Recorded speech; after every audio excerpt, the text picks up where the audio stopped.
مفيش أجمل من إنك تشرب شوية قهوة وتسمع شوية موسيقى، ومؤخرا تقرا كتير زي إيلون ماسك.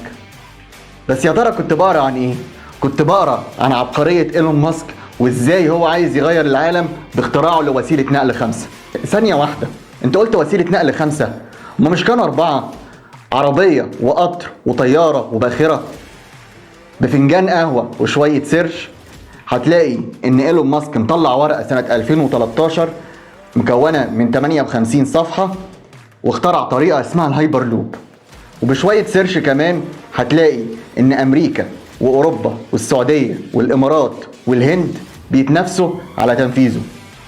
طب إيه هو الهايبر لوب؟ وبيشتغل إزاي؟ أنا المهندس عمرو يحيى، وتعالوا نعرف أصل الحكاية ونركن ونشرب فنجان قهوة. أشوفكم بعد الفاصل.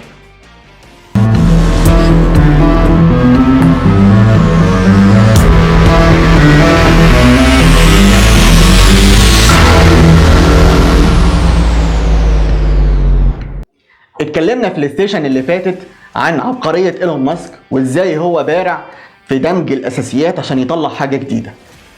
في سنة 2013 إيلون ماسك طلع ورقة علمية مكونة من 58 صفحة. الورقة دي بتقول إن البشر هيسافروا بعد كده في كبسولات تزيد سرعتها عن 1000 كيلو متر في الساعة. معلومة كده صغيرة، إن الطيارة اللي أنت بتسافر عليها سرعتها لا تتجاوز ال 500-600 كيلو متر في الساعة. وعشان إيلون ماسك بارع في حاجتين مهمين، دمج الأساسيات والتطبيق، فابتدى فعلا يطبق وعمل مسار طوله 500 متر في لاس فيجاس نيفادا. المسار ده والتطبيق ده والاختبار ده، الجسم اللي هو حطه قطع ال 500 متر في 15 ثانية بس. وكان النظام ده من تطوير شركة فيرجن هايبر لوب. شركة فيرجن هايبر لوب دي واحدة من الشركات اللي المفروض عايزة تطبق نظرية ماسك. الشركة دي حلمها ان في 2025 تاخد الشهادة بتاعت السلامة، وتبتدي تحط النظام ده في سنة 2030 بشكل تجاري للدول كلها.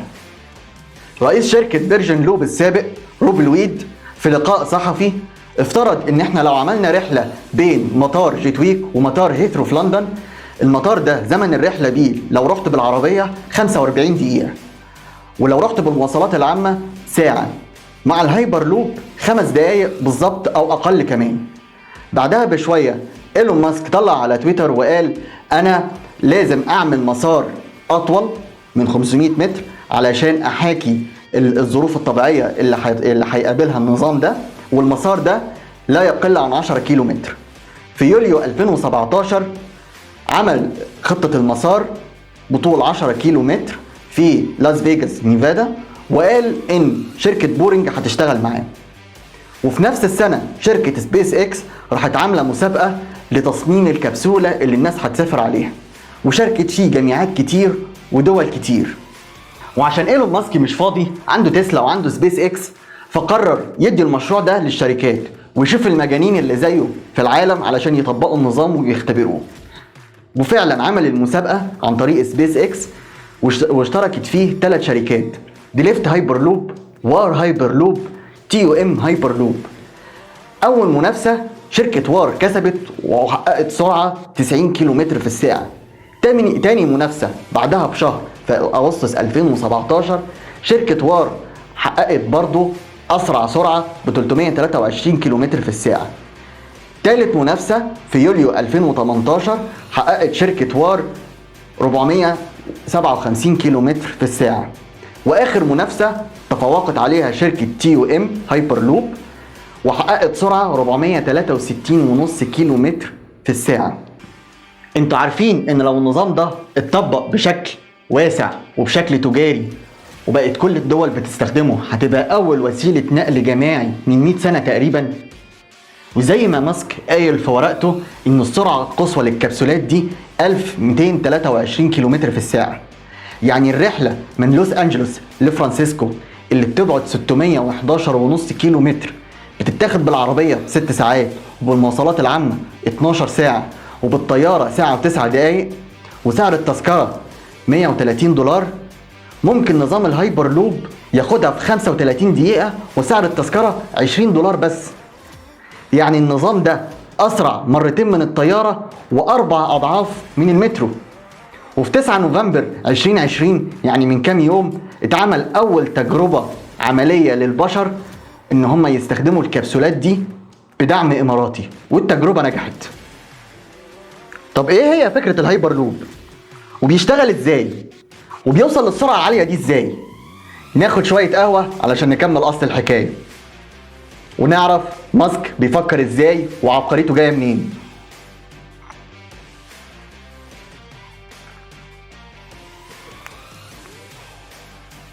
تعالوا بقى نشوف ايلون ماسك عمل ايه علشان يدمج الاساسيات ببعض وعبقريته عامله ازاي. ولو عايز تبقى زي ايلون ماسك هسيب لك الرابط فوق عشان تعرف ايلون ماسك بيفكر ازاي وبيبقى بارع في ايه. بس قبل ما نشرح الهايبر لوب لازم نتفق على نظريه علشان نفهم الدنيا ماشيه ازاي بالظبط. ايه هي النظريه يا هندسه؟ جوده وسيله النقل الجماعي بتنقاس بفتره التقاطر. طب ايه هي فتره التقاطر يا هندسه؟ فترة التقاطر هي الفترة اللي بتاخدها وسيلة النقل من نقطة البداية لنقطة النهاية. طب أنا بحسها فين دي؟ بتحسها لو أنت واقف في محطة مستني أتوبيس أو مستني مترو أو مستني ترام أو مستني قطر. أنت بتفضل قاعد مستني لغاية ما وسيلة النقل دي تروح وتمر على المحطات اللي موجودة. حلو قوي يا هندسة، إحنا كده تمام. طيب علشان يقللوا فترة التقاطر لازم سرعة وسيلة النقل دي تبقى أسرع. كل ما سرعة وسيلة النقل بقت أسرع كل ما فترة التقاطر قلت. حلو. طيب وسائل النقل دلوقتي أقصى سرعة فيها كام؟ أقصى سرعة 600 كيلو متر في الساعة. يجيلك واحد واحنا بنشرب فنجان قهوة كده يقول لك سهلة وبسيطة يا هندسة، أنت عايز تسوي سرعة الموتور وسرعة القطر، نعمل موتور يدي قوة أعلى والموضوع هيخلص. أقول له لا، استناني هنا. أنت عشان تعمل موتور يدي قوة أعلى ويدي سرعة أعلى يبقى التكلفة هتزيد. بس يا سيدي لو حطينا التكلفة على جنب هتعمل إيه في أهم عقبتين في أي وسيلة نقل جماعي؟ طب إيه هما العقبتين يا هندسة؟ العقبتين قوة الاحتكاك القطر بالقضيب اللي ماشي عليه وقوة احتكاك الهواء اللي حوالين القطر. القوتين دول بتزيدوا كل ما سرعة القطر ما بتزيد، ومفيش ماتيريال على وجه الأرض تستحمل قوة الاحتكاك دي. طيب ايلون ماسك وعبقريته عمل ايه؟ قال لك انا هعمل وسيلة نقل فيها الغي فيها الاحتكاك واقلل التكلفة بتاعت الرحلة وفي نفس الوقت استهلك طاقة اقل واحول القطر كله لطاقة شمسية. ايه؟ هتعمل الثلاث حاجات في نفس الوقت؟ ما هو مجنون بقى هيعملها. نيجي لأول حاجة، قوة الاحتكاك. يقول لك سهلة وبسيطة، انت بتتكلم على قوة الاحتكاك الهواء. طيب احنا نحط الكبسولة في انبوب، الانبوب ده مفرغ من الهواء جزئيا. طب هتفرغ الهواء ازاي يا ايلون يا ماسك؟ قال لك انا بخبرتي في سبيس اكس هقوم احط مواتير، المواتير دي بتسحب الهواء اللي موجود في الانبوبة، فبالتالي هفرغ الانبوب من الهواء وكده ابقى انا فرغت الهواء ولغيت قوة الاحتكاك. طيب قوة الاحتكاك بتاعت القضيب قال لك سهلة وبسيطة، احنا نعمل نشاط مغناطيسي على القضيب اللي راكب في الكبسولة والقضيب اللي راكب وبيمشي عليه. النشاط المغناطيسي ده هيرفع القطر او الكبسولة زيادة شوية، وبالتالي مش هيبقى فيه قوة احتكاك موجودة على الكبسولة. عبقري عبقري. تبقوا فكروني اشوف ايلون ماسك بيشرب قهوة ولا لا.